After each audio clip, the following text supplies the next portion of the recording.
Hi everyone. This is a test that we created in X-Ray a little while ago during a hackathon, and we call this the total power loss failure, or all nodes down. And currently it's not shipping in X-Ray, but I have put a link to the test in the blog just below. So if you have X-Ray and you want to run this test, you can just download the test, import it into your X-Ray server, and give it a try.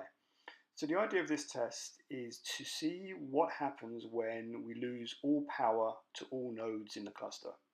So clearly everything is going to stop, but the key thing we're looking for here is how quickly does the cluster recover.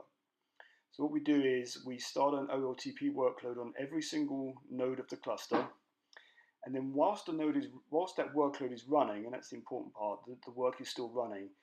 When we connect into the IPMI ports of all of the nodes in the cluster and we power everything off simultaneously, and that's not a shutdown or anything like that. We literally tell IPMI to kill the power to all of the nodes in the cluster. We wait a little while for the fans and everything to spin down, and then we immediately reapply power. So what will happen then is that the hosts will get power. They'll go through their power on self-test, boot the hypervisor, the CVM will then boot up, form the cluster, and then what X-Ray does is pings the management console, whether that's vCenter or Prism, figures out when the cluster is back alive, and then begins to start the workload again. So there are two things that are really of interest in this test. One is how quickly does the cluster come back, and in this example you'll see the cluster comes back and is ready for work, having done all the power on self-test within about 10 minutes.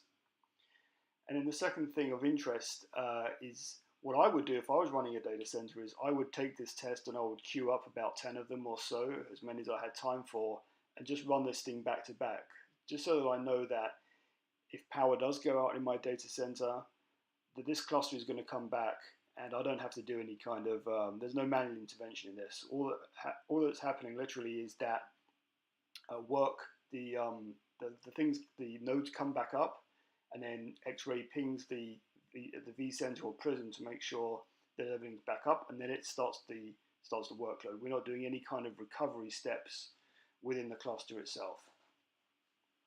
So here we are. The power's come back, clusters come back and formed, and we're able to do the workload again, and immediately we have basically the same performance. So there we go. That's the cluster losing power, regaining power, coming back to life, and carrying on the workload. Okay, thanks a lot. Bye-bye.